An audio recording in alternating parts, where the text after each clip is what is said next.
Okay, well, back again for episode 28. This week we've got Barry Wilson. I'm actually going to list through your clubs, Barry. Please excuse me if I miss any out, but your main clubs have been Southampton, Inverness, Cully Thistle, Livy, Peterhead and Elgin. Am I missing anything else out there? Yeah. Southampton, well, Ross County started there really. Mm-hmm. So they were my first club. Who did you say? Southampton, Carly, Livy, Wraith. Sorry, Wraith. I've got it right. I didn't even say it. I've got it written down. Wraith, Livy, yeah. Peterhead, and Elgin. Queen of the South. Queen of the South, of course. Aye. So up and down every division possible in Scotland. North, east, south, and west. Yeah. With the podcast, Barry, I always go right back to start with the first question. How good a football player were you as a kid, and when did you realise you had a wee bit of potential to play? Probably bang average as a kid. Going right back to, playing the Elgin Boys Club and stuff like that when we were stayed in Elgin. Decent, but nothing outstanding right through school. Again, one of the better ones, but not, not nothing sort of that stand out. And then probably about 16, 17, 16 maybe the penny kind of dropped a wee bit. Football-wise, decided I made my first ever game for Ross County was at Lossy, and one of the boys didn't turn up, or the car broke down, so my dad threw me on the bench. I think I was 15 maybe, and I got on for about 20 minutes, and I realised that I was quite quick. I was running by people, and so I kind of started there, and then sort of 2 or 3 years of that, my dad would put me out to under 19 teams, amateur teams, just so I would get toughened up. Aye. Just get booted up and down the place, because he knew that if I run past an old defender, he would, it'd be knee high and that would be it. And so that was probably it really until I got my break to go down to Southampton. Just be playing some good stuff for Ross County in the Highland League. But Southampton didn't last long. I wish probably one of my regrets. I've always said I didn't regret it, but as you get older, you maybe think about it, and I thought, I maybe should have stuck it out. But I just hated it away from the football. Aye. I flew down there. I'd been going out with my girlfriend for about a year. That girlfriend's now been my wife for 27 years or whatever it is. So, I used to get a lot of stick for I was Mammy's boy and that. And there was a bit of that in it as well. But, there was a lot of things. And I loved the football side. I was training with boys like Alan Shearer, Matt Letitia. But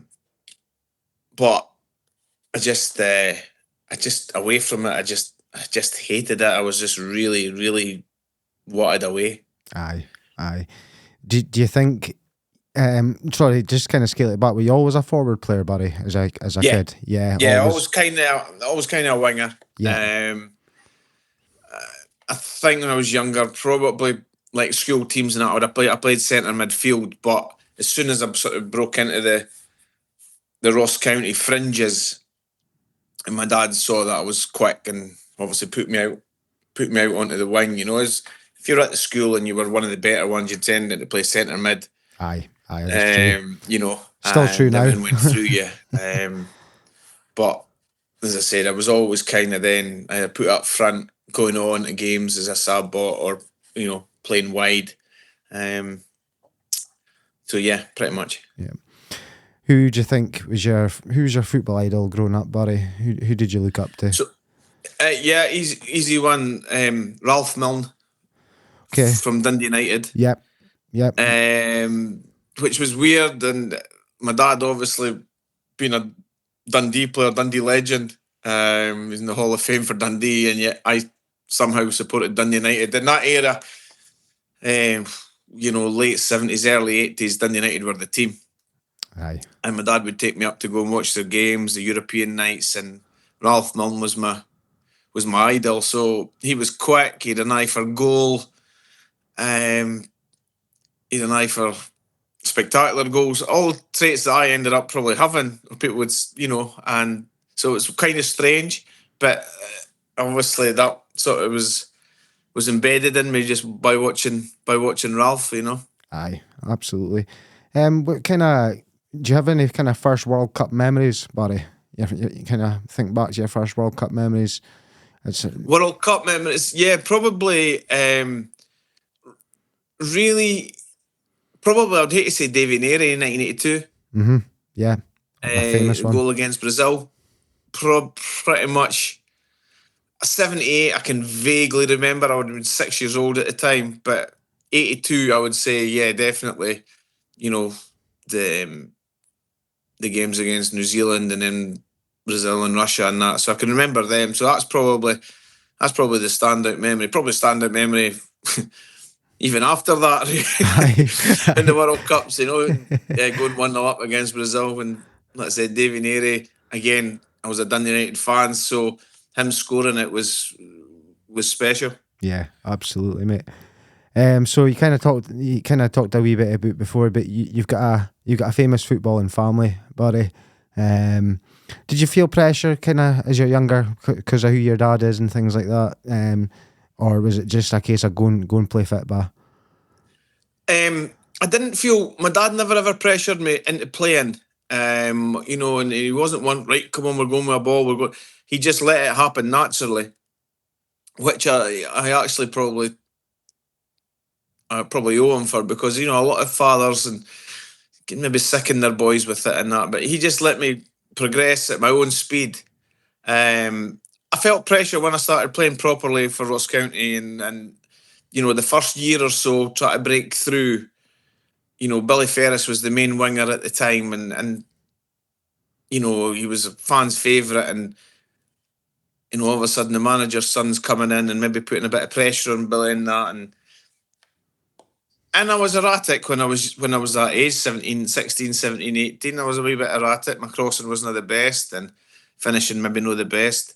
But again, it toughened me up, and I used to get quite a bit of stick to the fact that my dad did speak about putting me in Inverness Thistle actually way back, just to get me away from it. But we decided no, let's stick at it, and then luckily enough, that was proved to be a right decision. And as I said, I grew as a player, broke into the team, that forced my dad to kind of actually play two wingers, me on one side and Billy on the right and me on the left. So no, it was a good thing in the end.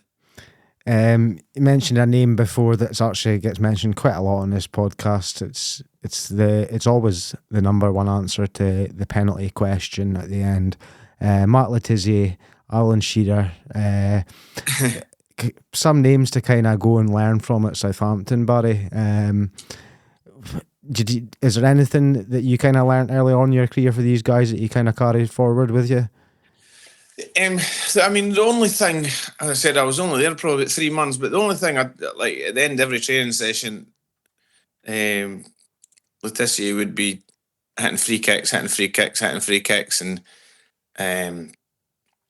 Shearer would be finishing. It's just doing extra, and it's something that I kind of then took on.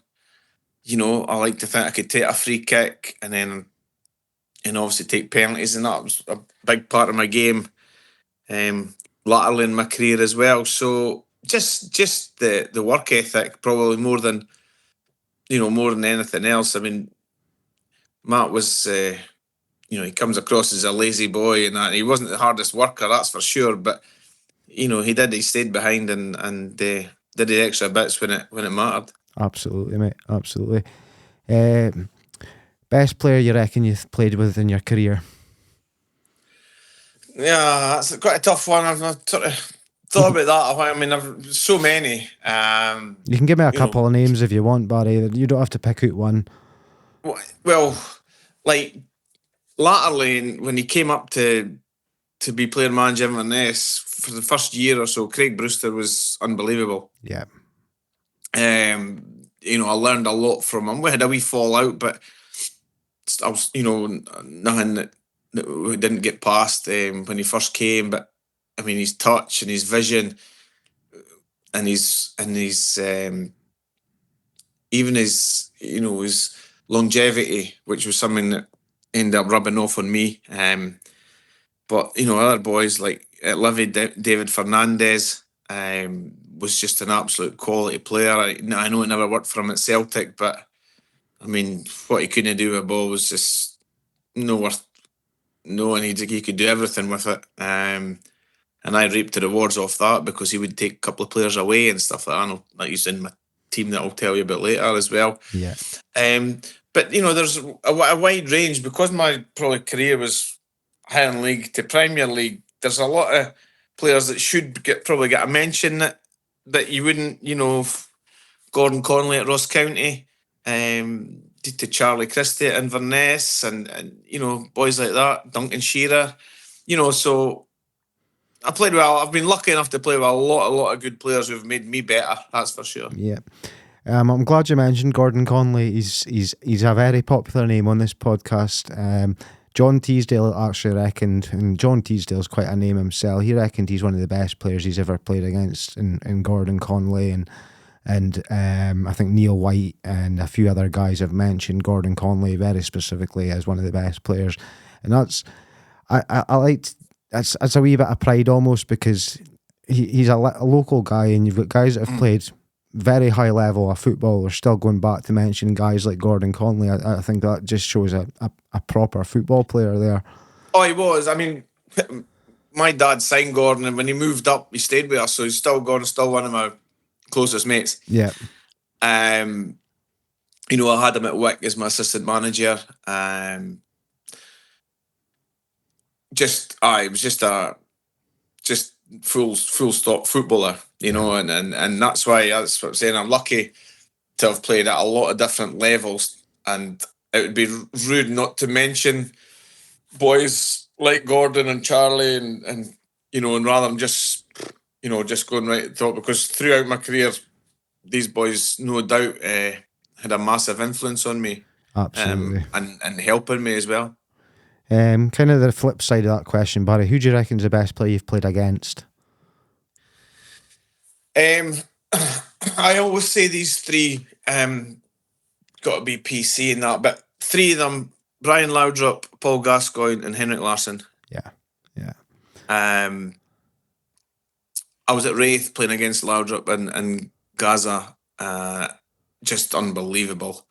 And then obviously I played against Henrik a few times when I was at Livy, but these boys were just unbelievable. I remember, I just think I was fast, but Brian Laudrup would run away from me with the ball at his feet. Aye.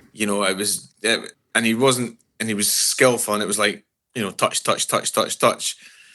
And I'm just like, I can't catch this guy. It was unbelievable. And then, well, Gaza's Gaza, isn't he? Absolutely. So just kind of on the back of that, I'm just going to name a couple of defenders that you've probably come up against in your career, and you're just going to, because I'm just trying to think, if you're either out wide or you were normally up front in your career, Barry. So you would have played against players like Lorenzo Amoruso. Mm-hmm. Any memories of playing against Lorenzo Amoruso? There was one we played. I think was that the day we beat the Rangers 2-1 at Almond Vale for Livy, and I think I was playing up front. I actually scored the first goal, or the equaliser. It was a bit of a special goal, actually, a 20-yarder in the top bin, but I just remember the whole game, Amoruso I must have appealed for about 5 penalties. None of them were penalties, but he was just so strong. Yeah. Just bumping me off the ball, or going to try and get on the end of a cross and just bump, and I'm down again. And he's just an absolute beast of his upper body strength was unbelievable. Aye. Bobo Baldi. Another one who would kick you up and down the place. Again, another story about him. Funny enough, you mentioned him. Again at Almond Vale, he left one on me, and I went down, got treatment, and I had a like a golf, what size of a golf ball coming out my ankle. And they're like, nah, you need to come off. I went, well, give me 2 minutes because I want to get a kick back at him. So I hobbled on and tried to get him. And it just made it worse because I couldn't tackle a fish supper, you know. And so I went on, tried to hit him. Nope, came off worse again. I was like, just take me off. That'll do. And the final I'm going to ask you about is Stephen Presley. Probably good player, really good player. But I would probably say the biggest diver of a defender I ever played against. Yeah. I mean, you could just touch him and he would throw himself down in at the corner flag, and he could buy so many fouls that it was just ridiculous. You know, a lot of people used to think I used to try and win penalties and stuff like that. Was part of my game, throwing fouls in, and it's always attackers that get labelled as being sort of divers, but he was a shocker of a diver. Hope he listens to this, Elvis. Brilliant. So you were at Raith for a wee while and you had a wee bit of a UEFA Cup run. How was your first experience of European football, coming from Highland League to European football so early in your career? Yeah, that was pretty crazy. You know, a year after sort of playing Highland League to playing in the UEFA Cup was a massive jump. I remember the first we played 3 legs, obviously three rounds. Faroe Island team go to, I'm not going to pronounce the second name, Itter Trotter Fellag or something, and then I was actually injured. I'd broke my hand, and then I come back for the next 2 games against Akranes of Iceland. Scored the 3rd goal, 1-3-1 at Starks, and then we got beat 1-0 away. And then obviously the Bayern Munich one, and I don't know, probably the biggest disappointment in my career was getting dropped for the both games against Bayern Munich. At home, it was at Easter Road actually, and then travelling over to the Olympic Stadium and not even been in. I think there was 5 subs allowed at the time, or it might have only been 3. I'm not sure. But there was a couple of us that left out the squad altogether, and that was heartache. That was real sore one. Yeah. Especially when you look at the likes of the names you line up, I'm pretty sure you probably have Lothar Matthäus and things like that kicking about Bayern Munich squad. Yeah, so Matthäus, Klinsmann, maybe a young Oliver Kahn in there. Kahn was in goals. Who's the fullback? Just littered. Yeah, littered with stars. Absolutely, littered with stars, and so yeah, that would have been, you know, that would have been an unbelievable thing for me. But let's say that between the Crannies game and the Bayern game, I just, my form dipped in the league. Uh-huh. I think I had a stinker at Pittodrie actually, and in those days it seemed like if it was harder to got on, it was easier to start than it was to get on the bench for some reason. It was just the way that the squad was made up. You were either starting or you weren't even on the bench, you know. But yeah, so that was a sore one to take. Absolutely. You went back to Cali though, and well, a man we've just had in recently was Pelly. Absolutely, he gave me. For anyone listening, we had to cut that down from about 3 hours. Was it, Ryan? It was. It was. He could speak, but he gave me the time of day. Absolutely lovely guy. But yeah, you went through the divisions. He just went on an absolute tear, and you were part of that select group that actually have got all 3 medals for the divisions on the way up. Barry, how good a team was that you were playing in? Because it was fast attacking football. Yous were, you know, an old-fashioned 4-4-2, but at times it was a 4-2-4. You know, it was. How was that to be a part of? Oh, it suited me down to the ground. I'd just been released for Raith, and then, well, they offered me a contract. I turned it down, and then I just got married in the summer, so I was back up here anyway. And then, my dad had just been sacked for Ross County because probably the plan would have been me to go to Ross County. If my dad was there, I'd have probably went back there. Aye. So it's just fun. They're just weird the way things happen. So I can't even remember, did I get in touch with Pearl or did Pearl get in touch with me? And I was just really going for training, and then ended up signing. And he put together a great team. And we strolled the third division that season, and that was one of the reasons I signed. Was that they were basically said to us, if we win this league, we're going full time, because I'd obviously been a couple of years full time at Wraith. Yeah. So yeah, and then just loved playing for Pele. He was just, he hardly ever spoke about the opposition, which I really like, because I think managers can put the fear of death into players at times by talking about the opposition too much. Mm-hmm. I mean, even to the extent of the night at Parkhead, he hardly spoke about the opposition either, and it was it suited me, and the way he played suited me as well. And yeah, I love playing for him. Nothing but respect for him. Absolutely lovely guy, really lovely guy. I'm so glad he came into the studio. He spoke fondly of that team. He reckoned that was one of the best teams he'd been a part of. He says the guys all worked for each other. And if you actually look at, I'm going to fast forward to the Celtic game just now, but if you look at that 11 in the Celtic game, all went on to have really good careers in Scottish football, or at the point had good careers in Scottish football, and maybe came to Cully towards the end of their career. So an experienced group, or a group that went on to get good experience. So fast forward to the Celtic game, Barry, you opened the scoring. Yeah, a rare header.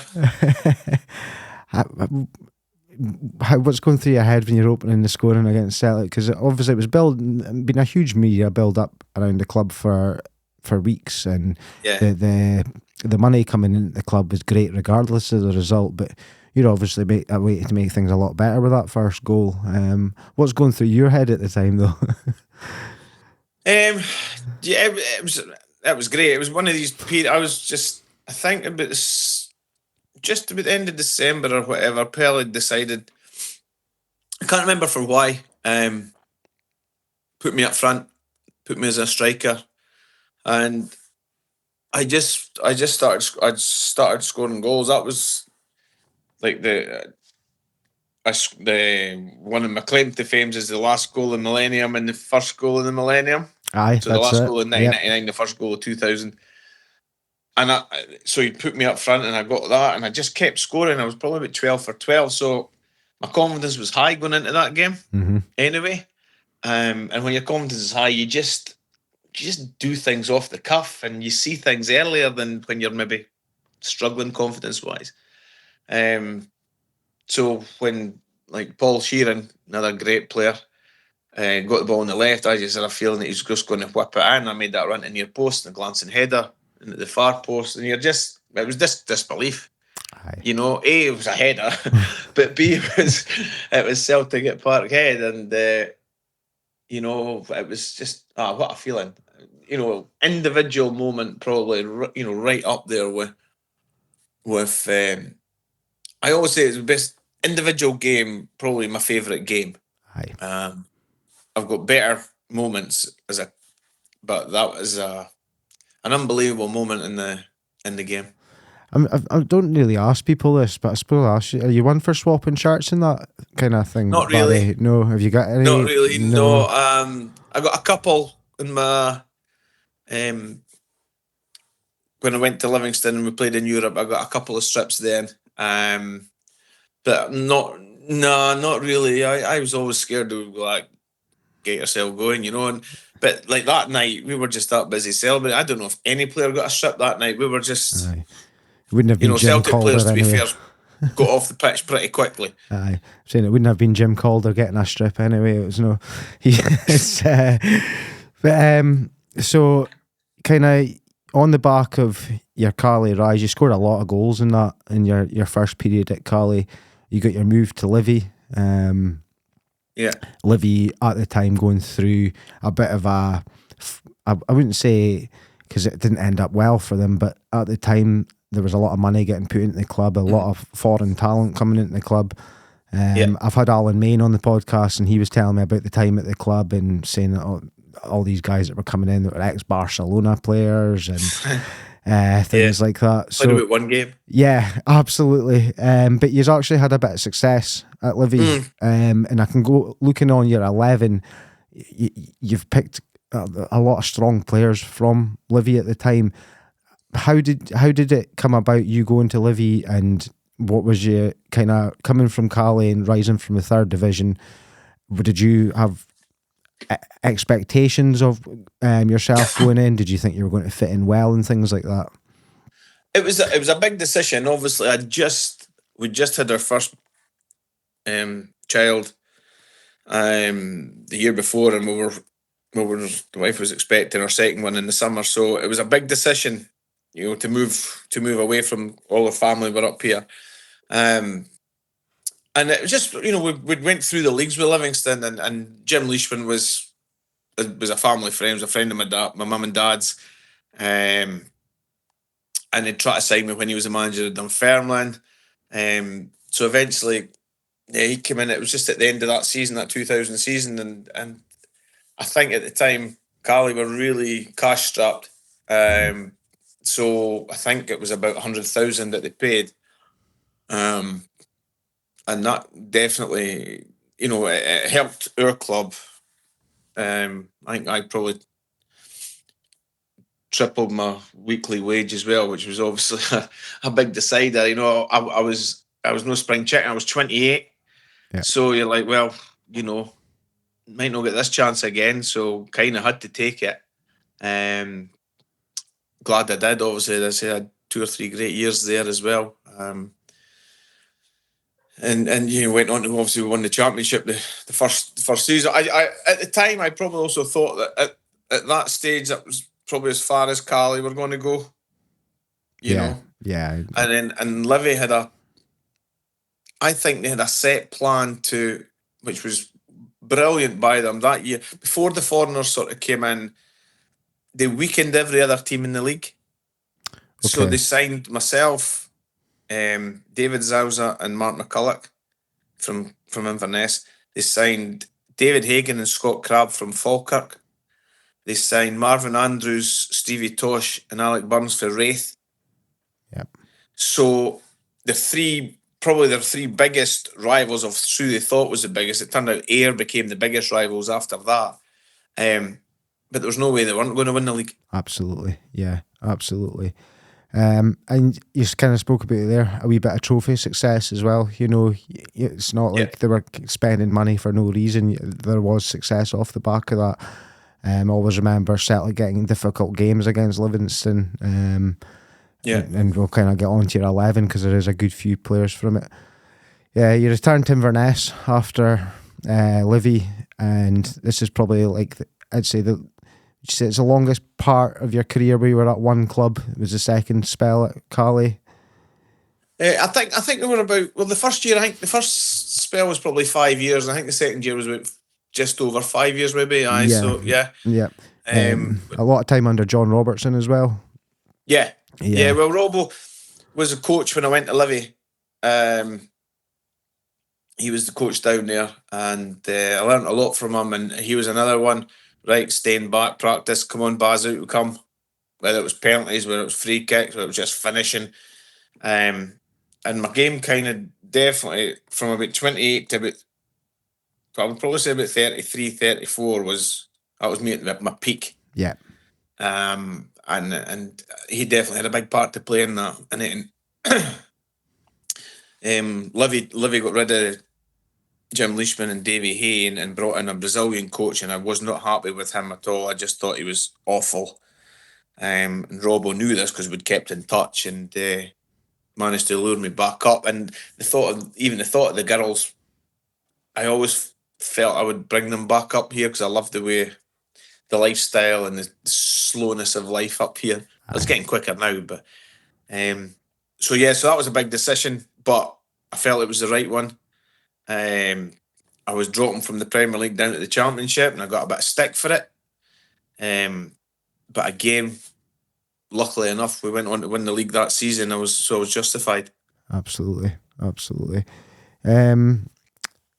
We kind of spoke about John Robertson there, but there was a couple of managers for a brief point at Cali, if I'm right in thinking, Barry, or was it just John you were under? No, so Robo took me up, and then not long after we moved into the Premier League, he obviously got the chance to go to Hearts. That's right, yeah. Which was a no-brainer, you know. It's his club. No other club would have lured him, but it was Hearts. I thought it was a wee bit early for him, but how do you turn that team down? Aye. And then Craig Brewster took over. And then, let's say, we had a wee sort of... He came up, and I think I played one game, and then he decided... I was probably a little bit of... in a comfort zone with Robo. You know, he would play, you want to play your over 30s card, you don't need to do that run, or you don't need to do this in training. Oh, right, that's great, you know. Aye. And then Craig Brewster came up and went, I need you fitter. He said, I know what Barry Wilson can do, but the only way you're going to do it is if you get fitter.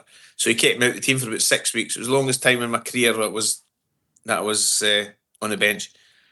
And after about 6 weeks, I think I lost maybe about half a stone, got fitter, got sharper, but still wasn't getting a game. And then eventually chapped his door, and I said, look, if you're not going to play me, I need to leave. And then luckily enough, he played me, and then I was back in pretty much ever present after that for the next couple of years, you know. And then he left to go to Dundee United, and then Charlie Christie took over. Yeah. For a season. And then Craig came back, and that didn't really work out, and that's kind of how I finished up. But Christmas time, Craig was under a lot of pressure. He wasn't getting results, and I was out of contract, and he let me go early. And if I'd actually stayed, I would have been all right, because he actually got sacked about 2 weeks later. But yeah, that's it. That's football. Absolutely. You remained quite injury free during your career, Barry. Do you think that was just down to your own level of kind of keeping yourself fit and things like that, or do you know? Yeah, maybe the fact that I didn't really tackle. I was probably one. Apart from the odd football and a couple of hamstring, I had a bit. My last season at Livy, I was kind of a bit of hamstring problems. But yeah, apart from that, a couple of metatarsal breaks and stuff like that. But yeah, I was lucky. And then let's say once Craig came, my level of fitness, I was probably fitter at 34, 35 than I was at 25. Aye, it's you know, and that allowed me to keep playing right through.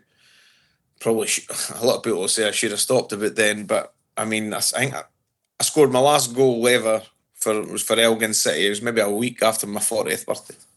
Yeah, so longevity, it's definitely done you well throughout your career, absolutely. So you went on to Queen's, Peterhead, and Elgin in your last kind of three clubs.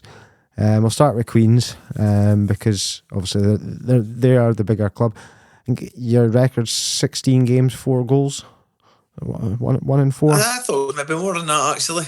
I'm going by Wikipedia, Barry. So I'd never listened to Wikipedia. I've got more than that, I think, but more games as well because I was there a year. Yeah.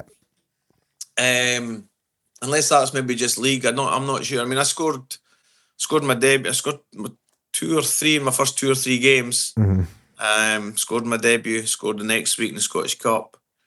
So yeah, I've probably got, I'd say at least 7 or 8 for them. But I enjoyed it. I really enjoyed it, and that was through a friendship. Stevie Tosh. Yeah. Who's also in my team. I've picked 2 or 3 good friends in my team. Partly because I would never live it down if I left one of them out. So,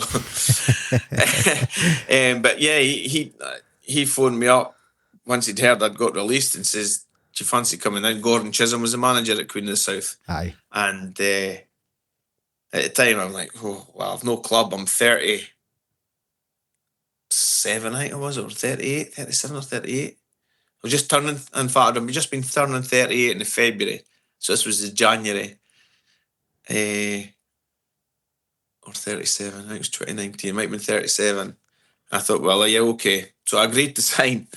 And about 3 hours later, Jockey Scott phoned me. He was the manager of Dundee. Do you want to come? love you to come to Dundee. I was like, I've just told Queen of the South I'm going to commute from Dingwall to Dumfries for a year.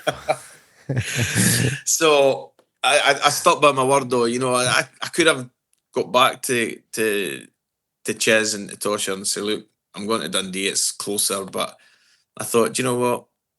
I've done it now. I've said it. And I love my time. I've got good memories and made some good friends there in that year. You know, played with like Stephen Dobie, who was unbelievable. He was close to getting into my best team. Yeah. He obviously went on to have an unbelievable career. Absolutely. On the back of that sort of 1 or 2 years at Queen of the South, and we like to think that we helped him like the better players helped me and mine, you know. Aye, absolutely, mate. Peterhead and Elgin. So we'll speak about Peterhead. Elgin's close to my heart. I'm an Elgin fan, season ticket holder, and that. But Peterhead, again, scoring goals. Yeah, I think I maybe scored 2 on my debut for Peterhead. I had a thing about scoring on my debuts, but I'm sure I got 2 at Peterhead. I just came home, and again, it's a lot about who you know. And one of my best friends, Bobby Mann, who played with obviously Inverness, he was at Peterhead, and I was obviously coming home from Queen of the South, and then I got a phone call for the late great Neil Cooper, and said, "Do you fancy it? Just part time. Don't need to come to training. Just come through to the games." So I did that. I did a wee bit of training with Inverness, and I'm trying to think. Maybe I trained with Elgin. I can't remember who I all trained with, but yeah, just had to go through to Peterhead for games. Brilliant. And then away games, I think I met them at Perth or something like that. Again, good experience. Nice, a lot of nice people at the club. But as I said, I think I was there about 6 months, and I was kind of like, right, okay, it's time to move on. It's time to sort of calm down, and I'd pretty much just going to retire at that, you know, at the end of that season. And then Ross got in touch with me and seen if I wanted to come to Elgin as sort of player assistant. Mm-hmm. Mm-hmm. And that was kind of your first steps into coaching as well. Well, I'd kind of at Inverness, I kind of took the reserves in my last year or so under Charlie Christie before Craig Brewster came back. So I'd done my badges when I was at Livingston as a player, so that was helpful. But yeah, so that was my first step into coaching, management kind of thing, and it was a good learning curve. Enjoyed it with a decent team at Elgin at the time. We made the playoffs, and we were a wee bit unlucky not to go through the playoffs, to be honest with you. Yeah. And then I started the business, and I just thought, so I was kind of obviously left Elgin. It was a year or 2 years maybe I was at Elgin. I've got about 18 months, yeah. Yeah. I said, and I enjoyed it. Obviously coming back and maybe going on the bench the last couple of games. My very last game for Elgin, I probably got my worst injury. I pulled my hamstring and did my cartilage at Hampden. It was the last game before the playoffs, actually, and I said to Ross, let me, we're at Hampden, good way, this is my last ever game. I think it lasted about half an hour and just ruptured everything. So it was a nice way to end. I wish I hadn't bothered, because I've had bother with it ever since now. Charity games and that, my knees hanging off still. But yeah, no, it was good times, and I enjoyed them there.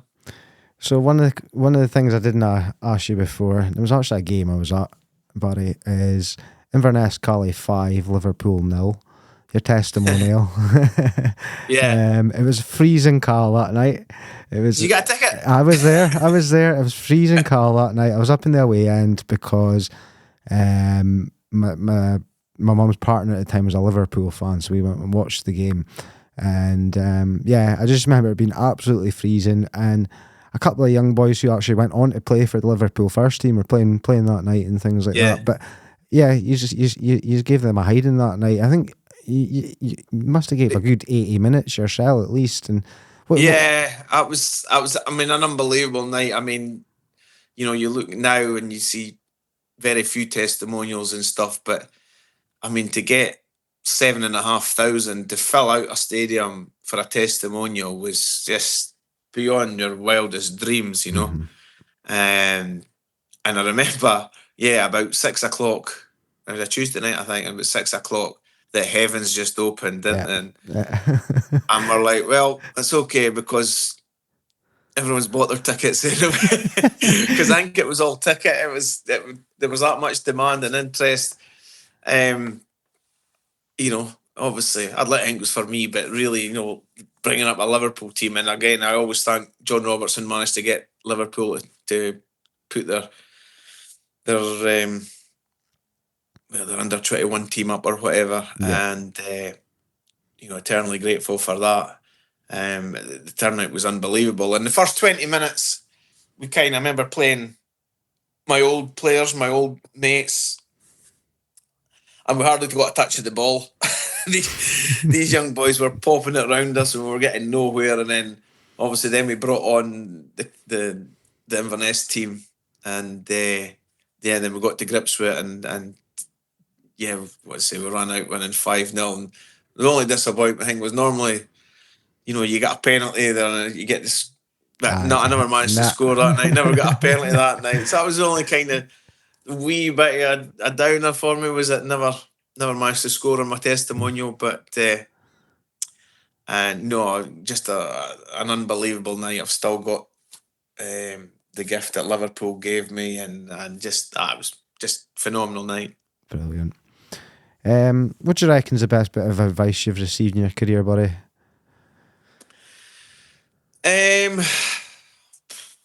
Tough one. I always like my dad. I'd probably have to be like my dad used to always just say, play within yourself, but play with no fear. I always kind of played better stuff when, yeah, you were just do it naturally without thinking about things. Especially when I was younger, and then as you get older, maybe you worry more about possession and things like that. But when I was younger, it was just.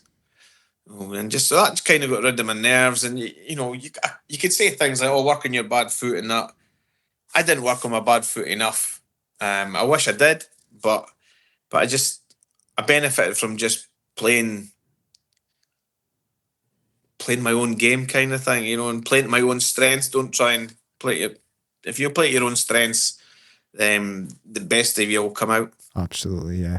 Don't go doing anything you're not capable of. Just You're not capable of doing exactly that. My old coach at Queen of the South, Kenny Brannigan, used to say that to centre halves. Just give it to the boys that could play. Aye. You're a centre half for a reason. Give it to your centre midfielder. Centre midfielders, give it to your wingers. They're the ones that will create. Strikers, that's basically it. Just do what you feel you're good at. If you can improve that, you'll not be far away. Absolutely. Best goal you reckon you've scored? Aye, toughie. Really toughie. I was lucky enough to score a few, quite spectacular ones. Obviously, the goal at Parkhead, a header. Scored a goal for Livy against Sturm Graz in the last minute. It didn't mean it. We won the game 4-3, but we lost. We lost the first leg 5-2, but we won the tie in front of a park down, and I hit one from 25 yards across the goal and right into the stanchion. I scored one from about 35 yards at Motherwell in the Scottish Cup for Inverness. one goal of the tournament. We won the game 1-0, which made that one special. But I'll probably the one that is mad. It was a penalty. 25 minutes to go, maybe 1-1 at home at St Johnstone, last day of the season. Okay.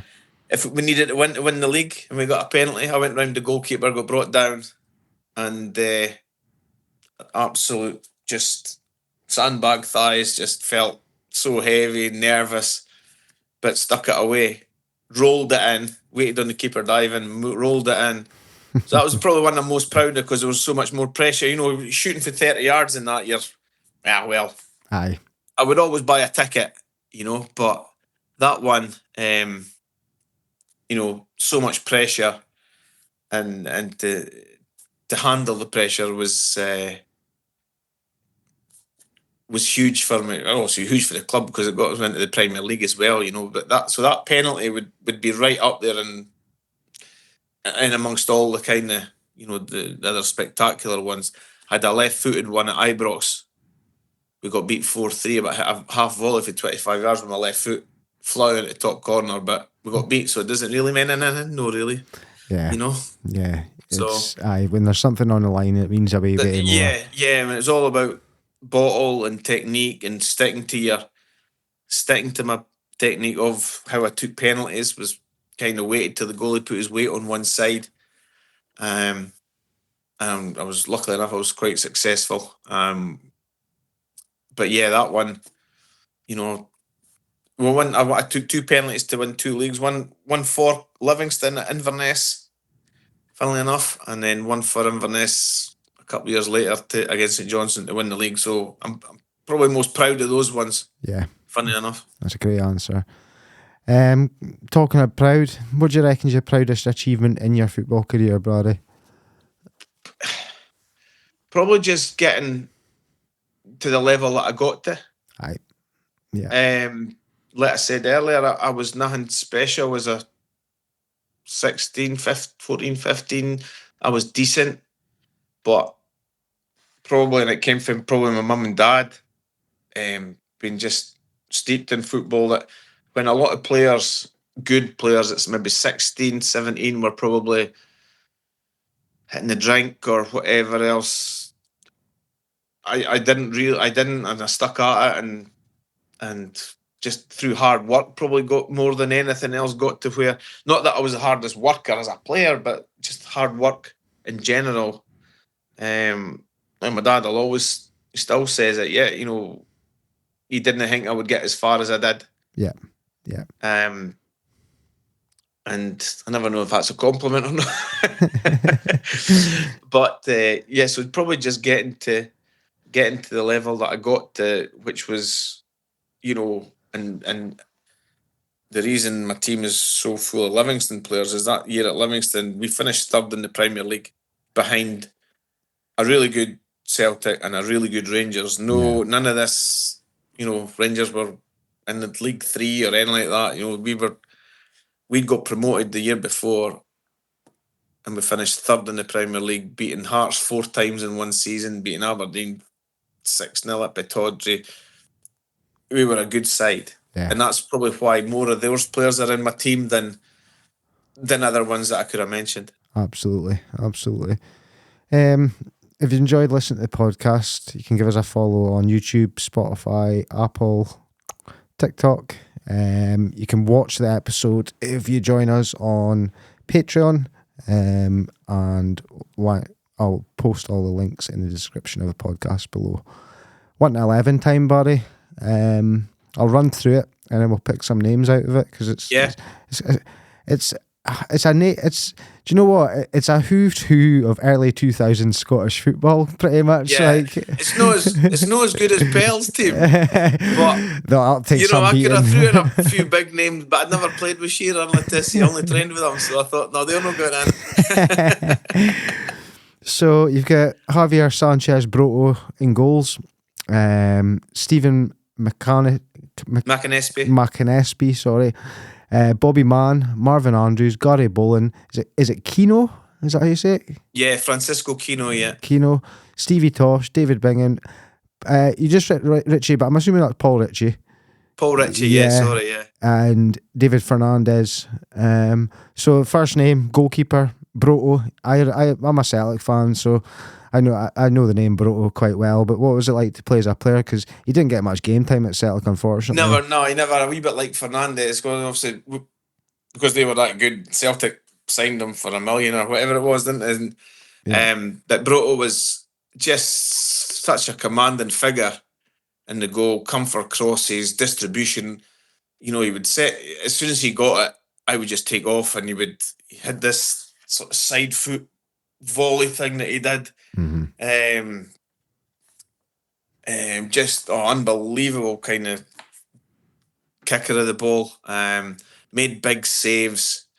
And again, there was a few names up there that are maybe quite unlucky not to get in. But that year, Broto was he was probably worth 10 points to us in that league campaign. He was a bit more of a modern day goalkeeper, wasn't he? For the time that he was around, he was good with his feet and things like that. Yeah, definitely.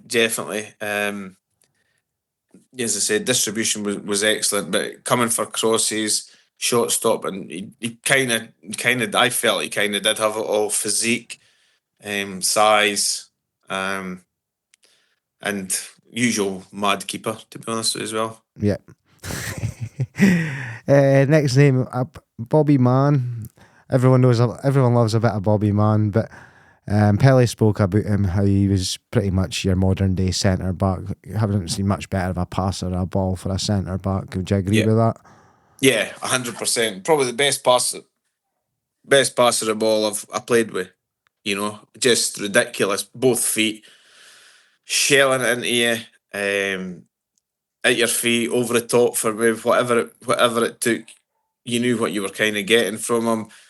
Organizer, talker, run the dressing room, just a good guy. So let you in, myself, Big Bobby Mann, David Bingham, Paul Ritchie, we all go golfing, so they're all in the team. Yeah. But they've all got their attributes that would definitely have been close anyway. Yeah, absolutely. But yeah, Bobby was brilliant, and probably the reason Inverness were successful during that time as much as anyone. Yeah. Marvin Andrews, Big Marvin. I think it's possibly the second Marvin. Alan Main had Marvin Andrews in his 11 as well. When you're putting together a team like this, I always try and fit it in. You could, there's other names, but I'd think, well, I'll tell you what, I don't know if they would get past them. Stevie McInnesby in the right back was rapid, but then you've got Marvin solid, Bobby solid, Gary Boland solid. So you're kind of, I played with boy Sean Dennis at Wraith Rovers, very similar to Bobby Mann. Probably not as good a passer, but a very good passer. Great player as well. He would have been up there, but as I said, I felt Bobby and Marv would, and Marv was quicker than a lot of people thought as well. Aye. I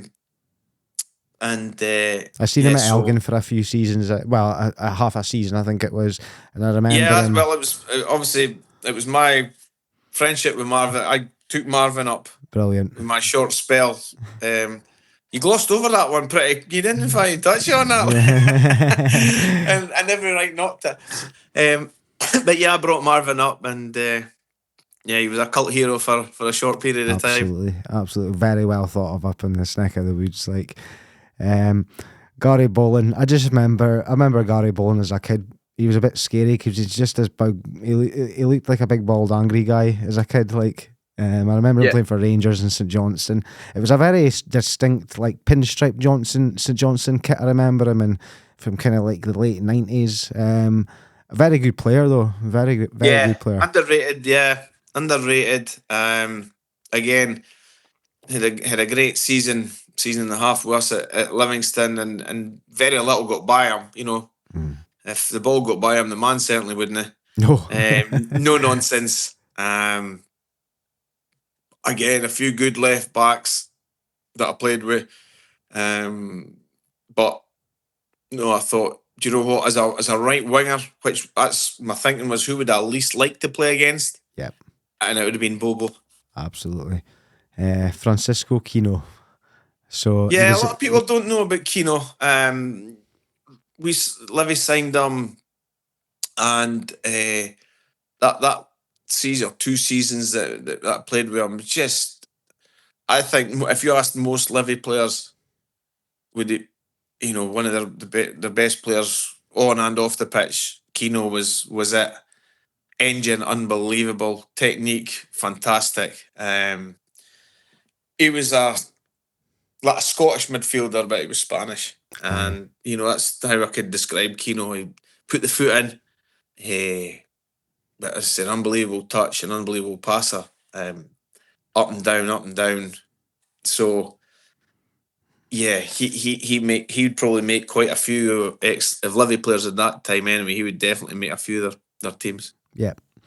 Queen of the South legend Stevie Tosh. Yeah, yeah. Again, from Livy took me down to Queen of the South. We've remained best pals. And I definitely wouldn't hear the end of it if he never got in. But a far better player than he got credit for. Yeah. And that from Livingston, when we played at Livingston, he was the sort of the equaliser.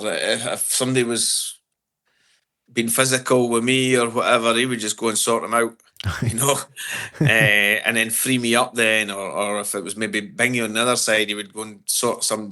He was. But when I went down to Queen of the South, and he'd had 2 or 3 years, obviously, at Aberdeen, and you could see him. Not his confidence, because he's always a confident boy, but his ability was coming through. He was decided, I'm more than just a box to box player. He could play the game, that's for sure. Scored quite a lot of goals as well, didn't he? Yeah. He in fact he was on the penalties at Queen of the South. I couldn't get on them. Every club I went to, I got onto the penalties, but he wouldn't let me, and B, he never missed, so I couldn't get on them at Queen of the South. You can't argue that. Just mentioning there, David Bingham. Yeah, he was technically very good. I remember that. And he just kind of. If Bingy had my pace, he would have been a superstar. Yeah. He was just a yard short of pace, but again, touch, vision, passing, finishing. Even he scored a lot of goals. Mm-hmm. We had a great relationship at Livy, and then Robbo signed him for Inverness, and that was another reason why I came back, was to play again with Bingy, because we just had such a good relationship. Aye. So he moved up to Inverness a couple of months before I came back, and going on to the next one, Paul Ritchie. Our front three was Bingham, Ritchie, and Wilson, and our combined age was 100. Right, I think Paul Ritchie was 35, Bingy was 33, and I was the baby at 32. We were 100, and we probably scored. I want to say we scored about 50 goals that season. Yeah. Probably the best, most memorable season in my career. Obviously, the Livy one was different, finishing third, but that one, getting sort of completed the journey for me from Cali, getting into the Premier League from League 2 or 3rd Division as it was. Mm. It was a real memorable one. And as I said, Bingy and Paul Ritchie, just an unbelievable finisher, just a pure finisher. Aye. So that's why he gets in, and obviously he's part of the Golf 4, and I couldn't leave him out. Although there's a lot of good strikers. I mentioned Brewster, Stevie Crawford. Just to name a few, Craig Dargo was a great goal scorer as well. So he's did well to get in, but he deserves it too. Did you, just kind of off the bat, I'm thinking of strikers you played, did you ever play with the boy Nicolai Kali, the Romanian guy? Marius Nicolai. Yeah, how did you rate him? Because he'd obviously came from high. I think it was Porto he was at one point, was he not? Yeah, he came with great credentials. Yeah. I remember his first training session was a pre-season training session, and Charlie Christie was right, we're going to do 40s and 80s. I'm sure you know, you go 40 Yeah. up, 40 back, 40 up, and then you do 80, 80 and 80. And that's one run. And you do 3 of them as one set, and you do 3 sets. It's a lot of running. So we said to my, I said, 40, 40, 40, 80, 80. Vroom, vroom. Left us all 20, 30 yards behind. I thought, oh, we've got a player here. He's fat, he's a good player, and he's fat, he's working hard. And we were like, you've got another 8 of them to do, man. He says, no chance, I can't do no more. He just thought it was just the one run. But he didn't live up to the billing. Aye. We were all on hundreds of pounds a week at Inverness, where it was 500, 600, 700, and it was reported he was getting about 3,000-4,000.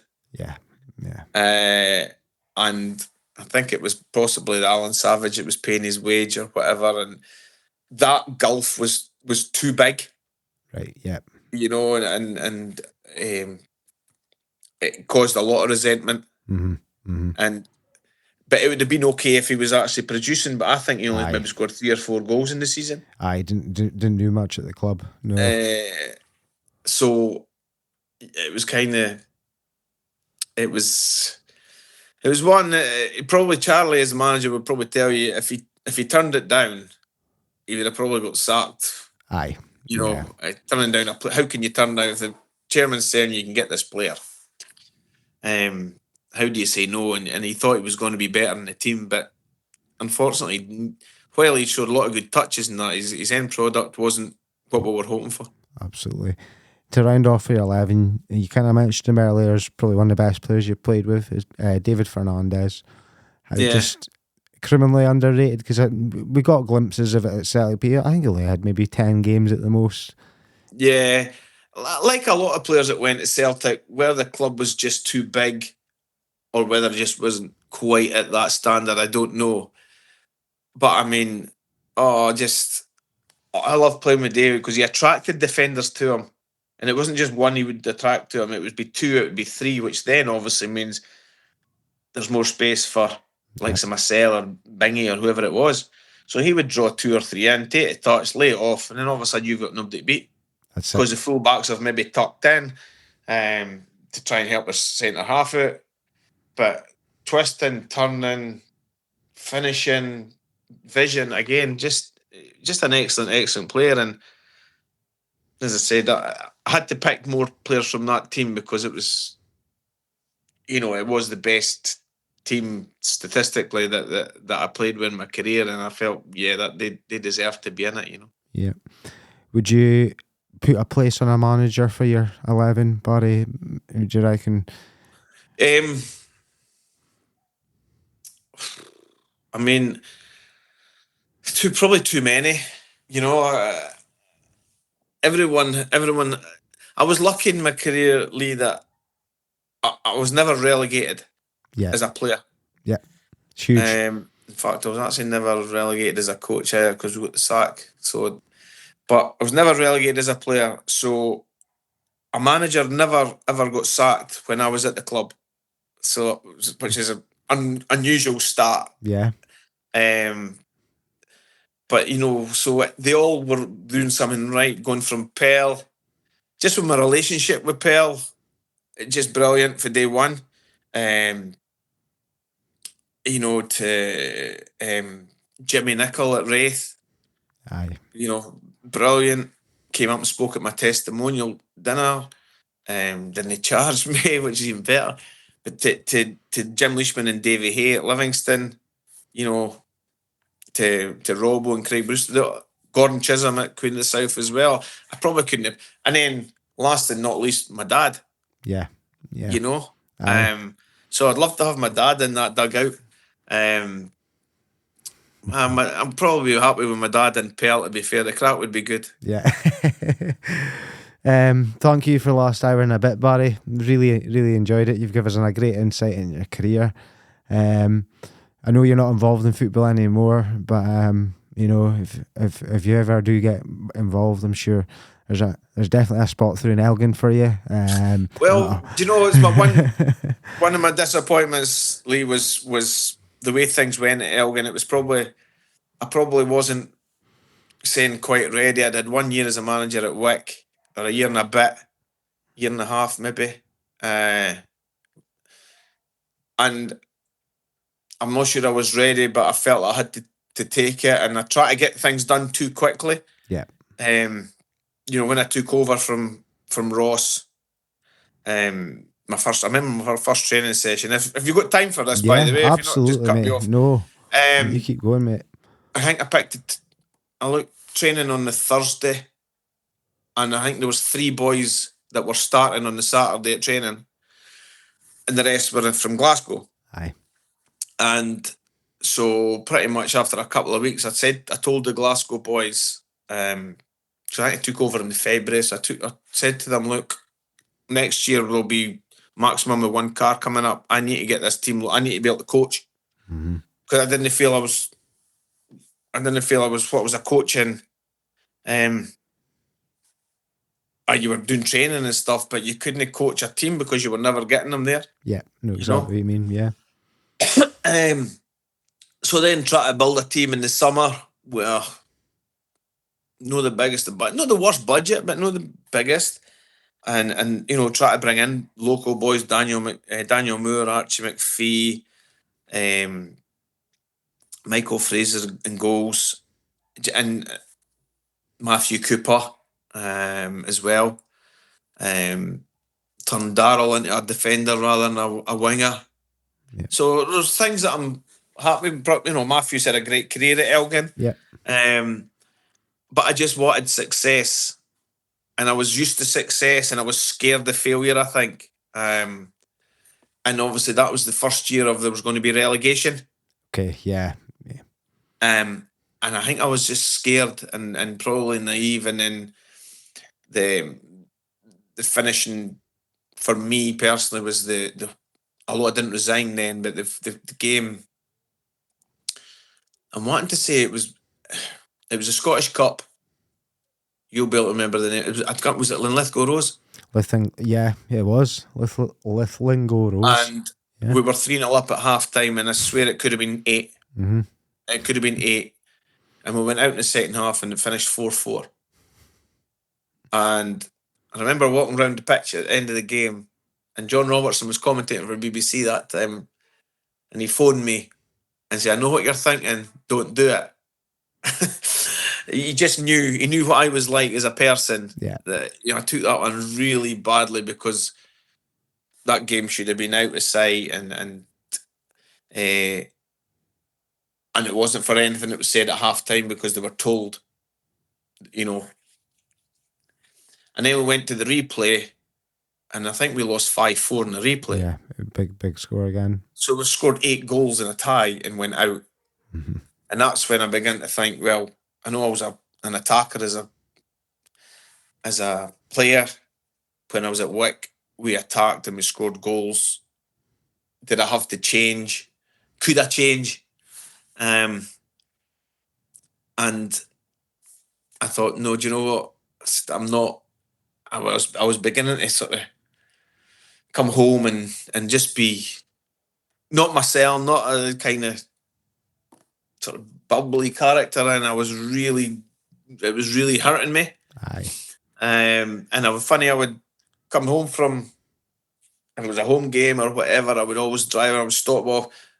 Gordon Conley lives between, he's just outside Dingwall, so I would always go in and speak to him, and he would say, no, stick at it, don't take it home with you. And I couldn't do it, I just couldn't do it. And I just, because I was so used to kind of success, relative success, I think I won 4 or 5 championships and stuff like that. Yeah. A couple of Highland leagues and that, but I wasn't used to being at the bottom, and I just didn't like it. And that's why I thought Elgin would have a better chance if they got somebody with a wee bit more experience in.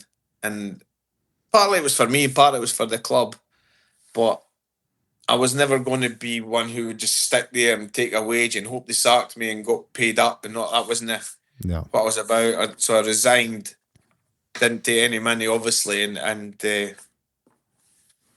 you got to it still irks me a wee bit, because, as I said, I would have loved to have been successful there. It is a hard gig. You should take a wee bit of a high, Barry, that the last time Elgin were involved in the playoffs, you were involved with the team. Aye. So Well, hopefully that changes this year. it's looking very promising. Yes. Alan and Stefan have got a very well organised team. A lot, you kind of mentioned it. A lot of the lads in the team these days are local. They stay local, or they've been picked from within the Highland League. I know Yeah. a few of the guys who have come in from slightly bigger clubs are staying locally as well. So the guys are all training. They're training multiple times a week. So long may it continue. Yeah. Oh, absolutely. And that's what we try to do. But what we found was players were getting more money in the Highland League than what Elgin could pay. It's probably the same still. It still is, yeah. And you were trying to get boys with ambition out with their wages at the end of the week, but we just some of it was just ridiculous. I mean, I remember trying to get Connor Gethins, and Connor was all for coming, and then he got offered something like, I'm not saying it was a house, but it was like a deposit on a house and stuff like that. And he was getting, he just, Connor, I can't blame you. Aye. I cannot blame you for doing that. And I loved you to come because he was a goal scorer and we needed one. And we could work with him, coach him. He'd come to training because he was local and he ticked all the boxes. But we just couldn't have matched some of the things. Goalkeeper that I try to get. Oh my goodness, from Bucky, Maine. Aye.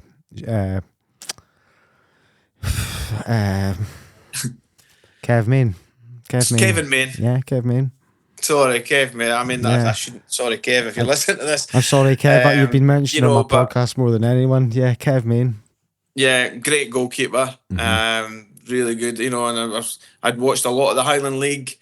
I tried to bring a couple of boys from Wick down, but it just said the money just. While there was decent money at Elgin, there wasn't the money that was in the better players in the Highland League. Aye, absolutely. And yeah, so it was just a hard gig, and while it was only part time, it took up so much time. It does. I only do the under 14s, mate, and it takes up half my week. I can assure you. So I can't imagine what a first team's like. I just can't get my head around it. My final question is always the same, Barry. I'm hoping I've got the right answer in my head, but you might prove me wrong. Is your dog? Hold on 2 seconds. I better let this boy in because he's in. Can you come? This is my dog. He's called Ralph, after Ralph Milne. There we go. Always goes back to football. If you had a penalty that needed scored to save your life, who takes the penalty, Barry? Well, there's obviously quite a few, right up there would be Matt Letizia. Yeah. I'm not sure he ever missed one out of... We had this exact answer the last one. He missed one. He scored 40. Missed one. He did miss one. I remember he did. It was his 34th one or something like that. So him or Alan Shearer, probably. Alan Shearer. He was an unbelievable penalty taker. I was actually on a coaching... And if they weren't available, I suppose I would take it on my shoulders myself. I was actually on a coaching course at the start of the year, and one of the tutors was going on about Alan Shearer. Had been on a pro licence course with him, and Alan Shearer's got some technique. So Alan Shearer's finishing technique is actually aim for the goalkeeper and hit the ball as hard as you can. 260 goals in the Premier League isn't too bad out of that, so it obviously works. Absolutely, yeah. He very ever rarely, he would occasionally curl one that, but it was even one-on-ones it would just power it through. Aye. I was more of a I would try and either go round the goal or try and bend it, and I would very rarely lash it. But Alan Shearer was just power and realised that if you end at the goalie 9 times out of 10 you'll miss it by a couple of yards anyway, and it would just flew in. I've got to say, Barry, you surprised me. I thought you were going to pick yourself as your penalty taker. Well, I would have done. I missed 2 in one game against Dundee. And funny enough, Bobby Mann was playing for Dundee at the time, and we needed to win by 3 goals to make the top 6. and I actually missed 2, and Bobby got into my head just by speaking to their goalie. I think it was Soapy Suter actually, and yeah, I didn't know what he was going to do. Was he going to stand still? Because I would always wait. So I kind of, my confidence took a wee bit of knock. took a wee bit of hit after that one, and one more at Parkhead. I missed. I followed. Was it Headman? Aye, Magnus Magnus. Headman. Big Magnus. I followed him for some reason. Decided to wait till he dived, and then passed it into his gloves quite poorly. So I think I missed 3 in my career. It's not bad. But no, I'm sure I'd rather have Letizia take it. Absolutely. Right, top man, Barry. Thanks for your time, pal. Okay, Lee. Okay, Cheers, mate. speak to you soon, mate. Bye. Thank you.